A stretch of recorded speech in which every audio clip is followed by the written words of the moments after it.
সরকার কিন্তু বড়লোকদের পক্ষের যে সিদ্ধান্ত নিয়েছে, বড়লোক মানুষ যারা আছে তাদের পক্ষের বাজেট প্রণয়ন করেছে। আসলে বাংলাদেশের জন্য সবচেয়ে বড় বাজেট দরকার ছিল না, আমাদের জন্য দরকার ছিল একটি বাস্তবসম্মত বাজেট। তো এই যে 9,38,000 কোটি টাকার যে বাজেটটা দেওয়া হয়েছে, এটা আমাকে উচ্চাভিলাষী লেগেছে এবং আমি যতটুকু দেখেছি এখন পর্যন্ত আসলে এটা ফেল করার সম্ভাবনা অনেক বেশি, কারণ ইনফ্লেশন রেট তারা টার্গেট করছে 7.5, যেটা এখন হচ্ছে যে 10-এর কাছাকাছি, কিন্তু তারা আবার বাজেটে ঘাটতি রেখেছে কিন্তু 1/4।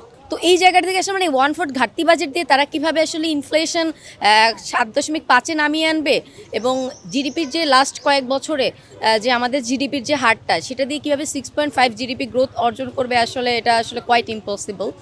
এবং সরকার তার এই ঘাটতি বাজেটকে হচ্ছে যে নানাভাবে সামাল দেওয়ার জন্য কিন্তু সে নতুন নতুন সোর্স খুঁজছে, যেখান থেকে তারা টাকা নিতে মানে আসতে পারবে, রেভিনিউ জেনারেট হবে। কিন্তু এর ফলে তো হচ্ছে যে আসলে নতুন নতুন সেক্টর যখন হচ্ছে যে ট্যাক্সের আওতায় পড়বে, তখন কিন্তু ওই সেক্টরগুলো কিন্তু স্বাভাবিকভাবে প্রোডাকশন কমবে।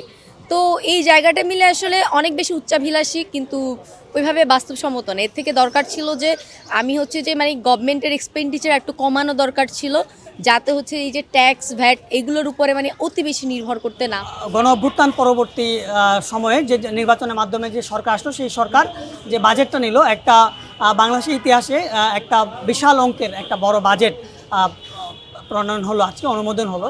আমরা দেখি যে আসলে এই বাজেটের মধ্য দিয়ে কিন্তু আমরা দেখলাম যে এই বাজেটে সরকার কিন্তু বড়লোকদের পক্ষের যে সিদ্ধান্ত নিয়েছে, বড়লোক মানুষ যারা আছে তাদের পক্ষের বাজেট প্রণয়ন করেছে।